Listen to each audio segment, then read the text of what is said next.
விடுதலை சிறுத்தைகளுடைய கட்சியினுடைய தலைவர் தொல் திருமாவளவன் அவர்கள் ஒரு கருத்தை குறிப்பிட்டிருக்கிறார். விடுதலை சிறுத்தைகள் கட்சியை வைத்துக் கொண்டு திராவிட முன்னேற்ற கழக கூட்டணியை ஏதாவது பிளவுபடுத்த முடியுமா என்று சில தீய சக்திகள் இன்றைக்கு முயற்சிக்கின்றன என்பதை அங்கு குறிப்பிட்டிருக்கின்றார். ஆனால் அதற்கு விடுதலை சிறுத்தைகள் ஒருபோதும் பலியாக மாட்டோம், ஒருபோதும் விட்டுக் கொடுக்க மாட்டோம். இந்த கூட்டணியை நிலைநிறுத்துவதே எங்களுடைய தலையாய பணி என்று அந்த விடுதலை சிறுத்தைகள் கட்சியினுடைய தலைவர் தொல் திருமாவளவன் அவர்கள் இன்றைக்கு தெளிவாக குறிப்பிட்டிருக்கிறார். ஏன் இந்த குழப்பம்? இன்றைக்கு ஒன்றிய ஆட்சியில் இருக்கக்கூடிய பாரதிய ஜனதாவினுடைய ஸ்லீப்பர் செல்கள் அவர்கள் இன்றைக்கு அதிமுகவில் இருக்கிறார்கள்.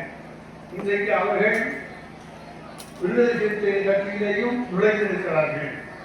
இன்றைக்கு அவர்கள் புதிய நடிகர் கட்சிகளிலும் இருக்கிறார்கள்.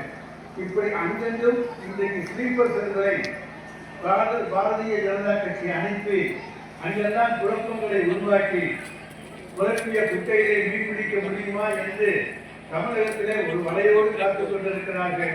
உங்களுக்கு மிஞ்ச போவது வலைதானே தவிர மீன் கிடைக்காது என்பதை பாரதிய ஜனதாவுக்கு நாங்கள் தெரிவித்துக் கொள்ள கடமைப்பட்டிருக்கின்றோம். நீங்கள் எந்த ஆயுதத்தை பிரயோகப்படுத்தினாலும், எந்த யுக்தியை பிரயோகப்படுத்தினாலும் அத்தனையும் வெல்ல சக்தியை உடையவர் தான் எங்களுடைய மாண்புமிகு தமிழ்நாடு முதலமைச்சர் தலைவர் தளபதி அவர்கள் என்பதை மறந்து விடாதீர்கள். காரணம், நடந்து முடிந்த நாடாளுமன்ற தேர்தலிலே பாரதிய ஜனதா கூட்டணி போட்டியிட்ட எந்த மாநிலத்திலும் எல்லா இடங்களிலும் வெற்றி பெறவில்லை.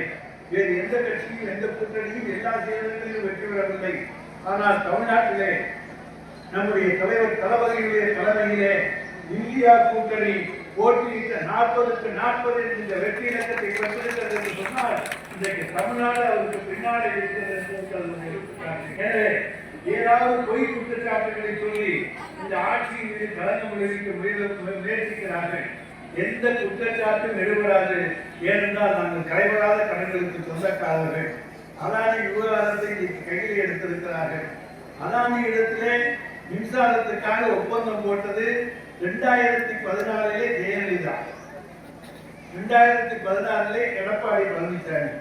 எனவே அதிமுக ஆட்சியிலே போடப்பட்ட ஒப்பந்தம் ₹7 1 பைசாவுக்கு போடப்பட்ட ஒப்பந்தம்.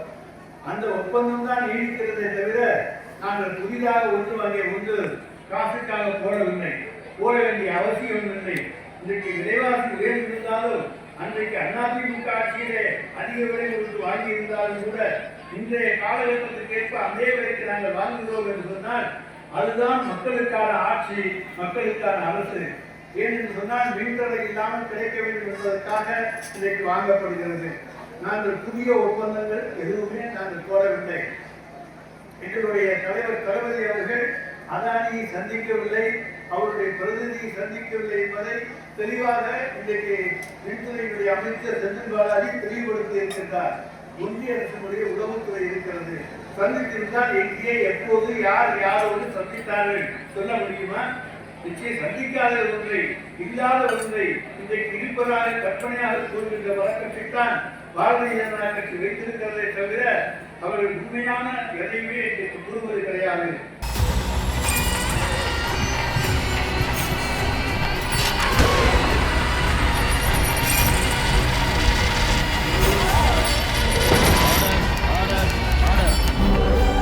நிகழ்தகவு குற்றங்களின் மறுபரிமாணம் நாள்தோறும் இரவு 10 மணிக்கு இணைந்திருங்கள் நமது நியூஸ் தமிழ் தொலைக்காட்சியோடு.